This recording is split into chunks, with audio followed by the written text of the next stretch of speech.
2 clean sheets in 11 games in all competitions is a real concern, I think, for Arne Slot. I think once you sort the defensive side of it out, the rest will probably fit into place. Konate is looking a million miles away from the player that he has been in recent years. Can you make a case that this is a big opportunity for Ruben Amarim, given Liverpool's run? It's a massive opportunity, but I just don't see it happening. I mean, look, first of all, it's a great time to play a team that's better than you straight after an international break. So this may be a good time to play Liverpool, but it's maybe a good time to play United as well. This could be the worst time to go there, couldn't it? We could be facing, or United could be facing, shall I say, a wounded animal. And I think United's best form of defence will be to attack, because let's face it, they're not going to keep a clean sheet. United will definitely concede in this game, so therefore it becomes a bit of a shooting contest. We're still talking about nearly a year in charge for Ruben Amarim, and they've not won 2 games on the spin in the Premier League, and I think this is a really difficult period coming up. I still think if we get to the November international break and they've lost to Liverpool, they've lost at home to Brighton, they've not beaten Forest, then serious questions will be asked again. Hello, everybody. It's Premier League All Access with me, Sam Matterface, $1 Million Minto, and the Crookmeister. And I got back from the international break from Riga on yesterday, actually. I think it was Wednesday. And I left my laptop in a plane. Right, serious. This is absolutely true. And I didn't even realise I'd left it in a plane. It took an England supporter to come up to me in the baggage hall at Gatwick Airport, tapped me on the shoulder and said, Sam, I noticed you were sitting towards the front of the plane, and I noticed that you left your laptop in the front sleeve. You just want to check that before you go through. Anyway, by the time I had gone through, it had disappeared. No one can find it. And it was a very expensive mistake. So Riga was great. Scott, how was your international break? Mate, a lot better than yours. Did it? I mean, we know that they can't use it because it's got FA Sam written all over it, hasn't it? So obviously it's got PGMO encrypted security, so you can't get into it. Yeah. And hopefully I'm going to get it back. So if you work at Gatwick, I'll be contacting you very, very soon. The international break's in the rear window. Then England are off to America. They have qualified. What is your one takeaway each from the last 2 games? Crook, start us off. Harry Kane is very good at football and is looking very fit and sharp at this moment in time. And if he can maintain that until the summer, then he should have a much better tournament than he did last time round. On the flip side, if he isn't fit and firing, I do worry about the lack of depth in behind him. Scott Minto. Yeah, just off the back of that, I've said that Jude Bellingham, I think, is our best player, and yet Harry Kane is our most important player because of the drop-off, as much as I do like Ollie Watkins. But mine is why I'd still prefer a triangle in midfield of Rice, Bellingham and Palmer. I'm not sure we're going to get that. A 3 of Rice, Rodgers and Anderson is still pretty good. Mine is teamwork makes the dream work, but also Tino Livramento will be the left back at the World Cup if he is fit. As much as I like Miles Lewis-Skelly, I think his tendency to wander into midfield leaves too many gaps, and against good opposition that might be exploited. I think that Jed Spence, as well as he has done, are right for playing on that side unless you're used to doing it, and he is used to doing it, but he is again another aggressive fullback. I think causes a bit of an issue, not maybe in as much experience as Livramento. Livramento, I think, went away with the under-21s for the express purpose of getting used to tournament football with an England team. I think Thomas Tuchel has said that, and I think if he is fit, he's going to be in the team. Grealish, Foden, Bellingham, Trent Alexander-Arnold, how many of them are going to make the World Cup squad? Scott? Grealish. I mean, look, anything can change from now to the end of till they pick. But right now, Grealish, no. Foden, no. Bellingham, yes. Trent, he's got to be in it for me, but at this moment, no. Crookmeister? Hard to disagree. To be honest, I'm probably the same as Scott, although I do think when it comes to Jude Bellingham, if he's not going to be starting games, I think Thomas Tuchel needs to decide, is he going to be a good tourist, or could he potentially be a bigger hindrance than a help in the dressing room? And I know that's a massive statement because there's probably no country in the world that leaves out Jude Bellingham. But at the moment, I don't think he gets into the first 11. Crookmeister texted me this yesterday. He said, I'm going to say this, by the way. And I went, okay, that's fine. He said, do we think we should talk about it on Friday? And I thought, well, maybe it's a little bit too far Friday because we've got Premier League action coming back. But I knew he was going to bring it up today. And I thought at the time, that's quite a big statement to make, isn't it? Because Bellingham obviously has got this wonderful quality. He's got this ability to pull something out of the bag at the very last minute. But we also know he's a very demanding character, a very youthful character. He's still very, very young. And I can imagine, bearing in mind that we've seen his dad go down the tunnel at Borussia Dortmund when his other kid was taken off at half-time in a Bundesliga match, that it isn't going to go down well unless he is the fulcrum of the team, Scott. Yeah. And by the way, I think he should be. I think he's shown enough for club and country. I mean, what youngsters anywhere in the world go to Real Madrid and boss it? There's only a handful of recent times. So I think it's not necessarily a case of building the team around him, but I do think absolutely should be there. My point is what Thomas Tuchel is actually saying, and if he keeps to it, because he was given the get out by Faye Carruthers as well as others. Is it to do with the injury? He's not 100% fit yet. He said yes, but the real reason is continuity. Now, we've just won 3-0, 5-0. Whatever you say about the level of opposition that we played, that it was an A-star plus. So what are you going to do? I mentioned this last week. I am fascinated to see what he's going to do. One, with the November squad, but two, with the team as well, because we are qualified now. So he's got to start planning for that first 11, that first game in game one of the World Cup. Yeah, but it was interesting. In the dressing room afterwards, Harry Kane went round after Thomas Tuchel had done his little speech and said, we go again in November, full gas, every one of you back here, and we go again.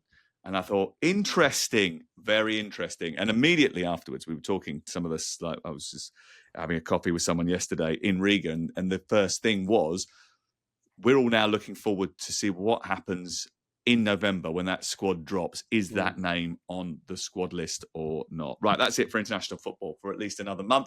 We're going to get back to the bread and butter of the Premier League. Huge fixture to welcome us back to Premier League football as well. It's only Liverpool, Manchester United. Okay, so it's Premier League football back again, and Manchester United in danger of going without a league win on the road.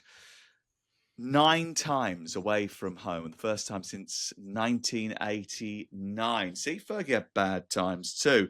Crook, sum up how you are feeling as autumn bites after your wild swings of emotions during the summer. Well, it's been quite nice not to have to talk about or worry about Manchester United for the past 2 weeks. That's been one benefit of the international break. I'm going to be at Anfield with you on Sunday, fresh off a 2-day stag do. So, I might not be in brilliant spirits before the game. I might be watching it from the press room by the end of it, because this is a ground where United struggle. Not won there since Rooney scored in a 1-0 victory back in 2016. They've taken a couple of hidings along the way. And as much as Liverpool have lost their last 3 games, they've all been away from home. They're still pretty formidable at Anfield. And this could be the worst time to go there, couldn't it? We could be facing, or United could be facing, shall I say, a wounded animal. The 2 biggest clubs in the country, Scott, it's been a bit of a one-sided affair in recent seasons. Liverpool have lost one of their last 14 Premier League meetings with Manchester United, all told. But can you make a case that this is a big opportunity for Ruben Amarim, given Liverpool's run of form before the international break? First of all, why is it in my head that did Crookie refuse to go to a Liverpool-Manchester United game a season or 2 ago? I don't know why that's in my head. He didn't refuse, but he was scared about it. And he gets very nervous. He doesn't like going unless I go with him. No, the FA Cup game, when you kindly got me a ticket, and I decided not to travel to watch at home instead because I thought we'd get knocked out. And it was you did, yes.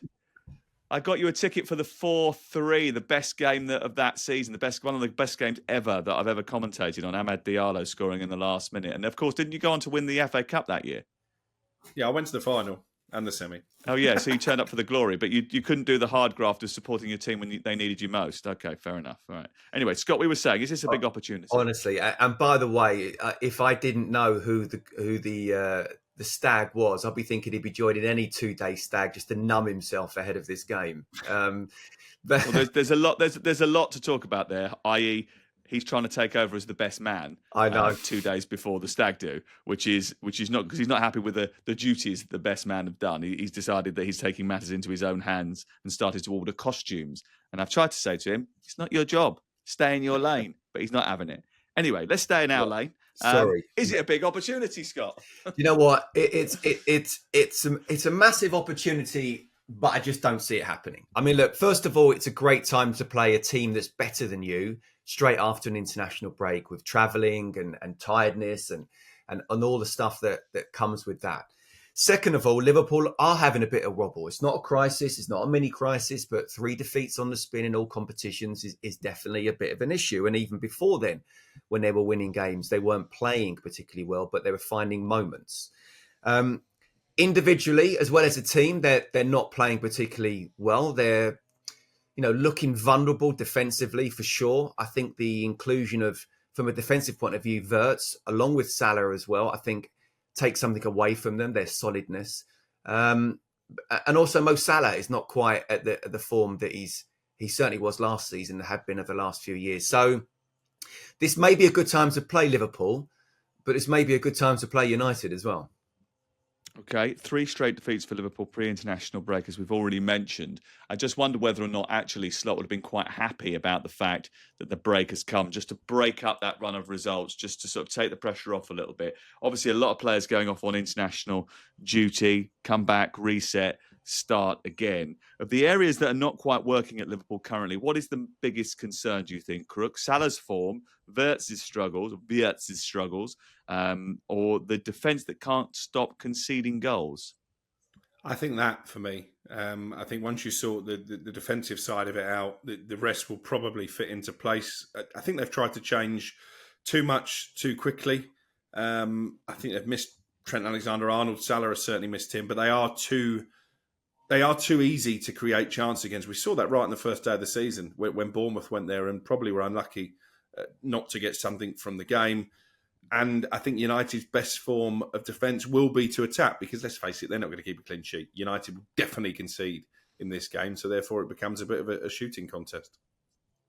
Salah's record against Manchester United is absolutely brilliant. Expect him to do something, assist or score a goal this weekend, because he always does when it comes to these matches.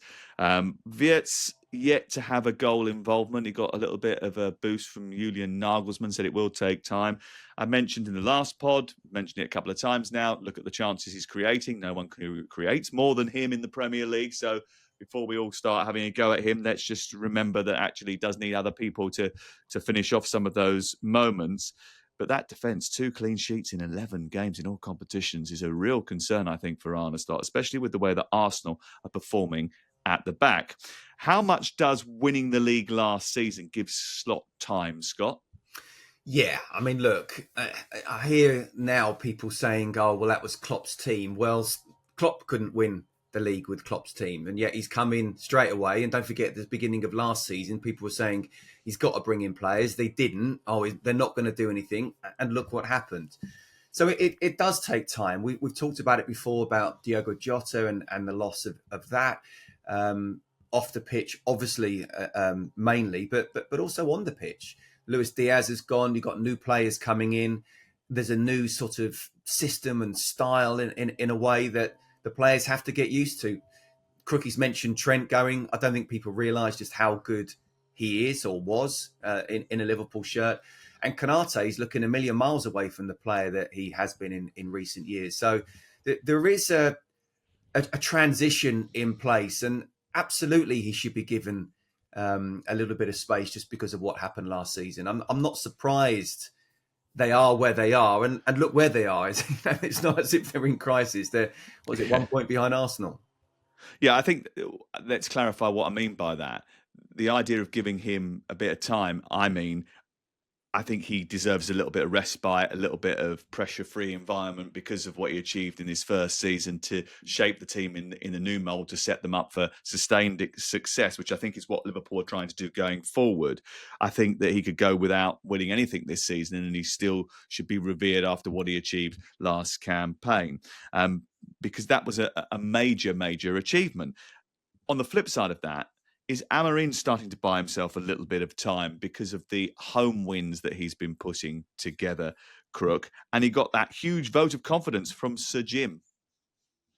Yeah, so did Eric Ten Hag before he was sacked a couple of months into the season. So did Dan Ashworth. He was the best in class, according to Sir Jim Ratcliffe. So I'm not sure if I was Ruben Amorim, that would give me too much solace. Yes, the home form is decent. Obviously lost to Arsenal, but have won 3 in a row at Old Trafford. And that's been a problem, actually, in the last couple of years, that the teams have enjoyed coming to the Theatre of Dreams. It's turned a bit into the Theatre of Nightmares. But we're still talking about nearly a year in charge for Ruben Amorim, and they've not won 2 games on the spin in the Premier League. And I think this is a really difficult period coming up, because after this game at Anfield, they've got Brighton at home next Saturday in the tea time kickoff, and Brighton have got a brilliant record in recent years against United. They've become a bit of a bogey team.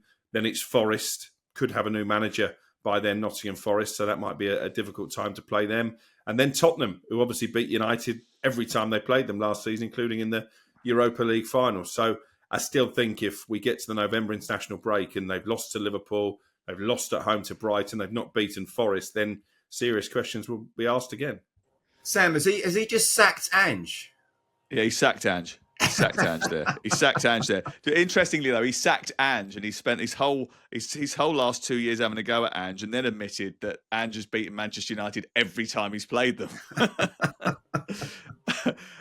Benjamin Sesco has got 2-2 for Manchester United. He played for Slovenia twice in the international break. They actually drew 0-0 twice, and he fired 2 blanks, obviously. Is he finding his feet, Scott? Are you seeing signs that he's starting to play with a little bit more confidence? I thought in the second game, the Brentford game, not so much. It was a sort of scrappy affair, and he had 3 chances before he put the ball in the back of the net. But in the game against Sunderland just before the international break, I thought he played with a little bit more swagger and confidence as the line leader. Yeah, look, it's going to take time. How many times have we seen players in all sorts of positions, but especially the 2 most important, goalkeeper and striker, struggle, to wear the shirt and to do what they're basically being paid to do? Yes, I think it takes time. There's a part of me, though, that still I can't get out of my head the fact that he sort of went with what Amarim said in that Grimsby game and didn't take the penalty until he was the last outfield player. I just go back to Alan Shearer, Ian Wright, Robbie Fowler, Michael Owen, Erling Haaland. There's no way that they would have said, they'd have to almost have a leg chopped off to become the last penalty taker. It was a good penalty, but I just feel the mentality there. So maybe he was in a bit of a bad moment.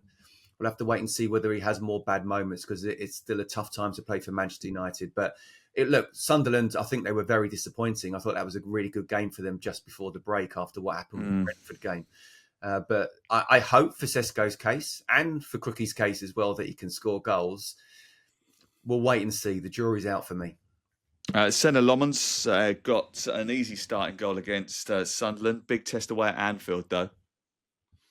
Yeah, but he looked solid. He didn't have a lot to do, but he did what he needed to. I thought his distribution was very good, and we mentioned it on the review pod that there was a subtle tweak there from Amarim in the goalkeeper going long, particularly out to Mbumo on the right-hand side. And I would imagine that is an area they'll try and target, because we talked about Vierts and his form, and Isak not looking fully fit. Kerkez hasn't been great for Liverpool either so far this season, so maybe that's an area that United can target with those big kicks that the keeper has in his armoury.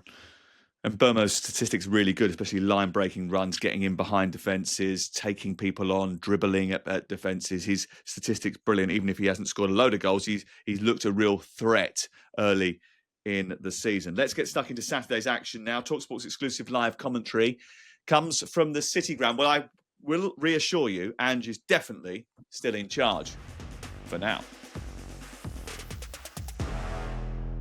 Big Ange has survived the international break. 40 days he's been in charge. By the time that we get to Saturday, is that enough to achieve anything, regardless of what happens here?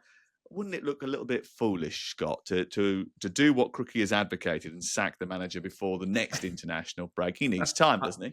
Not trying to get him fired. I'm here to report the news, not to make the news. You literally just said that they probably will have a new manager by the time they play Manchester United. Every chance, but I don't make the decision. Evangelos Marinakis does. He'd have plenty of opportunity during this international break to come out and say, no, Ange is our man. There's been no briefing. There's been no public show of support. Yeah, I would support Crookie on the fact that he doesn't make the news if he hadn't installed the new Rangers manager. Sean Dyche was linked during the international break. Any truth in that, Crook? Yeah, I think so. Because I think what we're seeing now is Evangelos Marinakis becoming genuinely concerned that Forest could find themselves in a relegation battle. So what you might see if they do decide to change a manager, having obviously wanted a more expansive style of play, they might go back to a more safety first, cautious approach just to make sure they stay in the Premier League. I'd be intrigued if it is Sean Dyche, assuming that Postecoglou goes, how long the contract would be, because the other whisper that I've heard this morning is that Brendan Rodgers is very likely to leave Celtic at the end of the season, and he is someone that Marinakis admires long term as well. Well, that's absolutely the case that Brendan, I think, is sort of eyeing up an exit on the basis that I think he feels if they haven't spent enough money, Celtic, to be able to compete in European football, and they keep a lot of the money in the bank there because they don't need to spend it.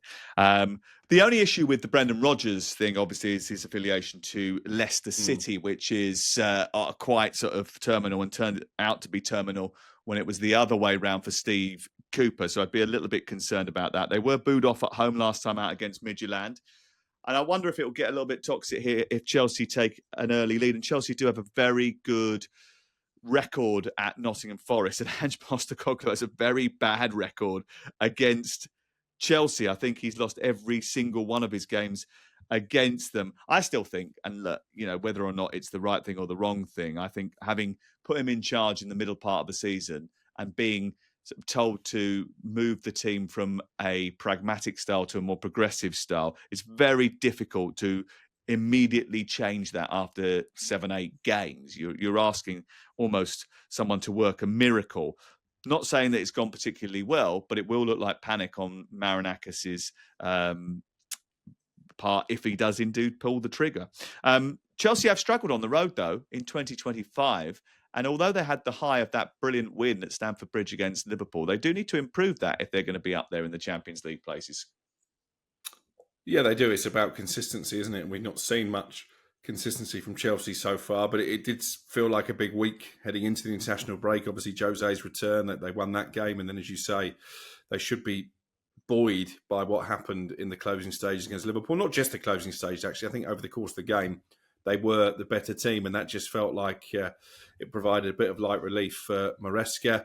You're right to highlight their run of success at the City Ground. I think 1997, Scott may even have been in the team the last time Chelsea lost on the Trent. So this is a huge opportunity to put back-to-back victories on the board and to prove that they are turning a corner, because it was an underwhelming start of the season. Obviously, Cole Palmer is still going to be absent. That is always going to be a blow. But I think this is a Forest team that, under Postecoglou, will give you chances. He's stropped off now, Scott. He's stropped off. We've lost him. We've lost Scott because you pointed out that he was in the team the last time that Chelsea lost it. I'm not sure that he was, actually, because that was that he may have left, actually. That was, yeah. I think he'd gone just before then. But he's had a protest against your wild accusations. Never let the facts get in the way of a good story, eh, Crook? I want to talk a little bit about Esteval. Again, scored that winning goal against Liverpool, scored twice on international break for Brazil in a 5-0 win over South Korea. I mean, he's been absolutely sensational. He's really hit the ground running. And for an 18-year-old, he looks like a proper superstar. I was a little bit surprised. And we've obviously, Chelsea fans have known about him for a little while because Chelsea signed him, left him with Palmeiras. He was doing, but we always had these sort of like WhatsApp groups that were Esteval dedicated last year because he was scoring so many goals and every one of them seemed like a banger and people would send them round, when they happened. So everyone was very excited about his arrival. But I don't think you can underplay his impact actually as a teenager coming to the Premier League, the way he has, the way he's settled. I think it's nothing short of sensational actually, Crook. Yeah, I agree. And I remember in a fantasy league WhatsApp group when he wasn't starting the first game of the season, obviously a Chelsea fan in there who picked him in his team was disappointed. And I said, well, he was never going to start. And then obviously very quickly he forced his way into the team. And as you say, what a moment for him against Liverpool. And I guess the Chelsea hierarchy will say, well, this is the model working to good effect. We find these untapped gems. We give them the opportunity to play in the Premier League. And then maybe at some point they sell them to a big massive European club like Real Madrid for huge profit, but certainly he's been one of the revelations of the season. Cole Palmer still absent for Chelsea. He's going to be out till mid-November, we think. It's only fair if we're questioning Bellingham's spot in the England team, then we have to question his as well. And actually, going through it with everybody this week, we were sort of suggesting that actually he would not be in the team if it ends up being named now, because the others are performing so well. He may well make the squad, but he wouldn't be in the team on the current form. Moises Caicedo, they would be in any team the way he's going at the moment. And John Obi Mikel was telling talkSPORT last week that he thought he was the best midfield player in the Premier League. I tell you what, it's very difficult to argue with that, Scott Minto, who has come back despite his drop that Crookie slandered him earlier on. But John Obi Mikel, he said he was the best midfielder in the Premier League right now. Can you argue against that? Because he's added goals to his unbelievable break-up play and the way he instigates attacks. Yeah, apologies, by the way, but I will get my lawyers to listen back to what Crookie has said about me. No, do you know what I actually said about 2 weeks ago, and not just after the Liverpool game, but the way he was playing? He's become the new Rodri. I think that's almost as powerful as him. He's protecting the back four. He's starting attacks. But actually, he's doing something that he's never really been doing, and scoring goals, and important goals, and really good goals as well. You know, I think if you look at towards the end of that Liverpool game, if you remember, he made an amazing tackle right on the byline. Chelsea tried to play it really quickly, and then he played a first-time ball, which then led to eventually the winning goal. And there's not many players that would have the energy to do that in the last minute. Get back, start attack. And obviously play a part in what was a magnificent win. So for me, if he carries on playing like this, he's of the Rodri of a couple of seasons ago. We are talking in Chelsea groups about him being the equivalent to N'Golo Conte now, right? Because he's been that good. I think he's been that good, especially at the start of the season. Just a quick fact for you on Chelsea. Chelsea's games have seen more goals than anyone else's so far this season. So we should be in for a bit of entertainment live on talkSPORT. 12:30, Reshman, Stuart Pearce and I will be there from 11 o'clock on Saturday morning. Hope you can join us. Quick word on Arsenal. Opt to make them favourites for the Premier League and the Champions League. They take on Fulham, having conceded just one league goal from open play this season. Is that why they are favourites for both those competitions, Crookmeister? Yeah, 100%. I know you've been advocating for a few years the old NFL analogy, if you like, that defence wins championships, and I think Arsenal certainly are hoping that comes true for them. They just win games in second gear because their defence is so good. And at the moment, even when the likes of Liverpool and Manchester City are getting over the line, they're not finding it as easy to win as Arsenal. Do I think they'll win the double? Probably not. Do I think they'll win the Premier League? Possibly. Scott? He's changed. He said Liverpool, didn't he, at the start of the season? Really? He changed. He doesn't really do that very often. Flip-flop being the words. No, Flip-flop, Crook? They are exceptionally strong. By the way, I went with them at the start of the season. But, you know, again, a couple of weeks ago or a week before Liverpool went on that poor run, everyone's saying Liverpool could run away with it. And it was a massive weekend. Not in any way a title definer, because it's just too early. But my point is, it's far too early to talk about, you know, Arsenal going to win the Premier League. And I'm sorry, going to win the Champions League and do both. Just don't see that. They'll take one for sure, but they're looking stronger than ever. And the biggest compliment I can give them now is where I still feel, I said at the start of the season, any team that finishes above Liverpool wins the title. Any team that finishes above Arsenal wins the title. I think it's between those two.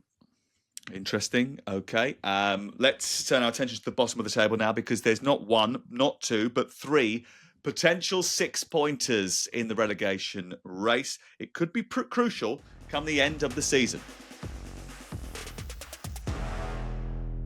We mentioned in the last set of pods about how pivotal this few weeks is going to be in terms of fighting against relegation. This looks like a big weekend. Sunderland against bottom of the table Wolves, Burnley against Leeds, West Ham against Brentford, live on talkSPORT on Monday night. And don't forget, next Friday night, another live game on talkSPORT, Leeds against West Ham. So there's quite a few. And if you look into the fixtures going into the future, you've got other matches, Burnley against Wolves, etc., Sunderland playing other teams in and around the bottom three as well. Sunderland have had a fantastic start, Scott, no denying it. But if you look at their run of fixtures so far, they've been, I wouldn't say favourable, but they've been kinder than the others. After Wolves, it gets a little trickier. So important that they get another 3 points here. Yeah, it's absolutely massive. And look, the fixtures may have been a little bit kind, but it was absolutely crucial for all three teams, but Sunderland in particular, because they went up through the playoffs and they did have to spend a lot of money to look as if they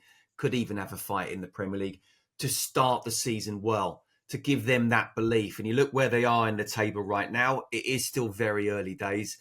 But who really thought that Sunderland would be ninth in the top half of the table with 11 points from 7 games? Home form absolutely crucial and will be throughout the season.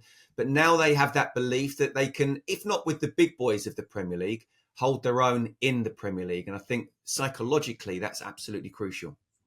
If Sunderland do get a win here, it will be their best top-flight start to a season since 1968-69, which is pretty impressive for Rigi Labrie. In comparison to the other promoted sides, Sunderland have 2 genuine striker options, which I think is key. Kaisedo has found the net a few times already. And they've got £20 million Brian Brobby, who has yet to start a game, could be a difference maker as the season goes on, Crook.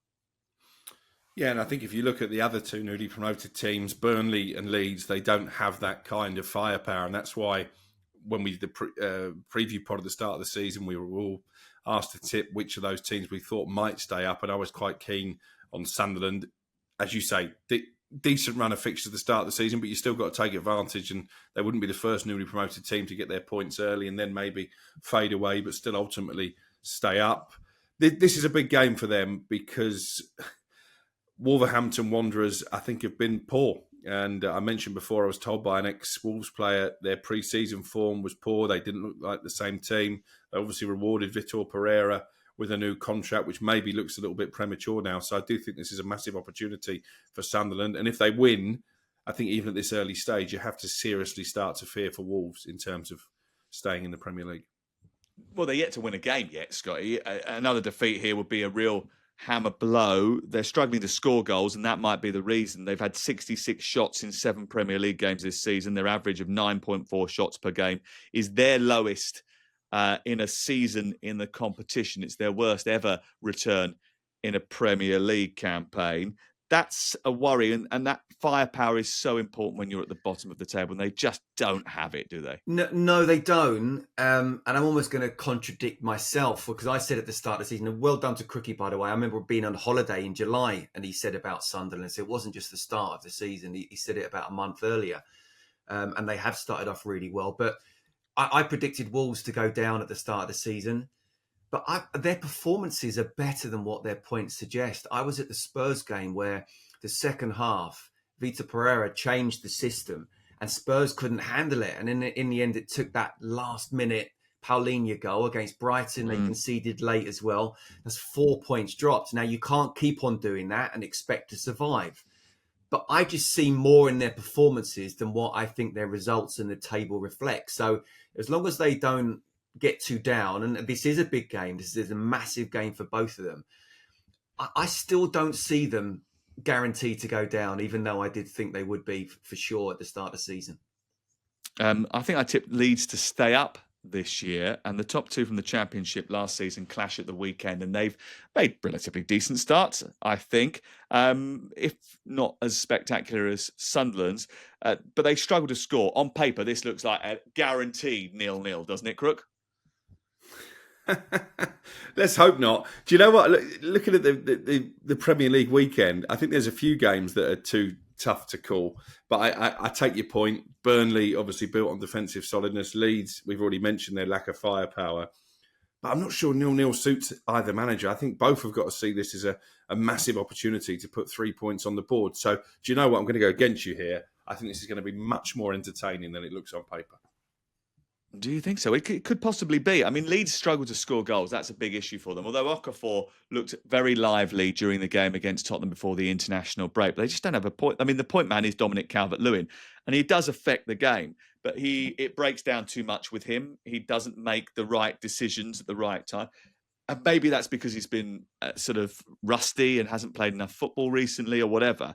But I think that is an issue for Leeds United. If, by the way, they can get him fit and firing and playing regularly and get him up to speed, he will have a contribution because he is actually better than a striker playing in the bottom three of the Premier League at his very, very best. And we've seen that before. West Ham against Brentford is Monday night live on talkSPORT. West Ham's home form is dreadful. They've never started a league season in their history with 4 straight league defeats. That could happen on Monday night. But Brentford are terrible away from home. So, like, what happens here, Scott? This is like, terrible at home against terrible away. Well, if Crookie's saying it's going to be, or you're saying it's going to be a 0-0, by the way, I agree with you. I think 1 goal wins it in the Burnley Leeds game. It's just going to be like a -1 or something that no one will even have a shot on goal or something like that. I mean, what a game for a Monday night. Can't wait.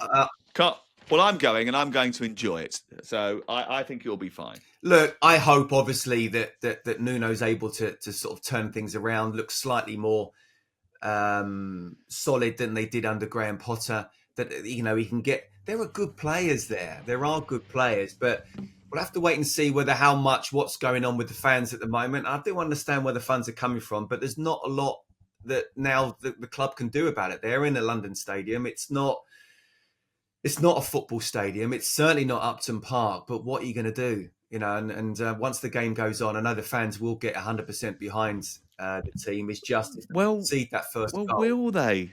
Well, will they? Because they've planned a boycott of the game. So it's going to be it's the first home game for Nuno Espirito Santo. And they've actually written a sort of open letter to the coaching staff ahead of that first game saying, we would like to welcome our new manager, Nuno Espirito Santo, and the coaching staff to the club and wish them all the very best. And that they work together to improve the performances on the pitch for West Ham United. As you will no doubt be aware, prior to your arrival at the club, we launched a No More BS campaign, which is calling for the resignation of the 2 directors, Brady and Sullivan. This campaign was not aimed at your predecessors. It's not aimed at you and your team. And we would like to take the opportunity to make it absolutely clear that you have our full support. However, the decision to hold a boycott was not taken lightly. We believe that given the serious nature of the damage that will continue to be inflicted on our club while Mr. Brady and Mr. Sullivan remain in place, it is necessary and justifiable to a step to take and must be taken. So it's going to be a very weird place to be on Monday night. Yeah, never mind Nuno Espirito Santo. It might be Nuno Dispirited Santo when he looks around and sees all the empty seats at West Ham. And if he didn't know it already, I think he is under no illusions how difficult this job is going to be. They've got one top class player in Jarrod Bowen, but they can't keep relying on him to bail them out of trouble. They concede too many goals. They don't score enough goals at the other end. And I saw enough actually from Brentford against Manchester City in the second half. They were too passive, too respectful in the first half to suggest that they can change their dire away form and get something from this game. More long balls, less possession, less shots, less passes than under Thomas Frank. They're even more direct under Keith Andrews, Scott. Yeah, and why not? They've lost an iconic manager. Obviously, Keith's come in. It's the first time he's been a manager, but he's extremely experienced in the coaching side of things. Lost arguably your 3 best players. You have to play the percentages, and that's what he's doing. There's some tough fixtures coming up. I think there's already some fixtures results that have gone on, and we're thinking we should have got more points out of that. But there's no doubt about it. I think there are, I don't want to say parts of the media waiting for him to fail, but I think the moment they sort of get into the bottom 3, then there's every chance that it will start to pile on a little bit. And I think that would be very harsh. But look, he's a big boy. He knows how to deal with it. And for that reason, he has to play the percentages. And again, I don't think this is going to be a particularly attractive game, but it's one that both teams really could do with coming away with 3 points. Well, Crookie's not going to get on his back now. You know that, don't you? Because he's started to call him Crookie in interviews. So Crookie now loves him after calling him the bloke that MK Dons didn't want in the summer. Now, Keith is one of his mates because during an interview, he said, well, Crookie, like that. And then that was it. Crookie's like, oh, right, okay, he's my mate now. He'll be going golf in Portugal next time, won't he? Oh dear, oh dear. Igor Thiago's done very well, hasn't he? I mean, he was injured last year, and it meant that he couldn't get into the team or get a rhythm going. But he's been able to do so this time around, and he's taken his chance. Yeah, should have scored against City though. That was the one big opportunity they had when he went 1-on-1. But he's a menace for defenders, and particularly West Ham's vulnerability at the heart of their defence. I think he could be a real handful on Monday night. Most important player in the Brentford team? Anyone want to know? Damsgaard. Damsgaard, interesting. Okay, Crook, who's the most important one? I wouldn't necessarily disagree with that. I think Collins as well, a centre half, has got a lot Kevin of Schade has been good.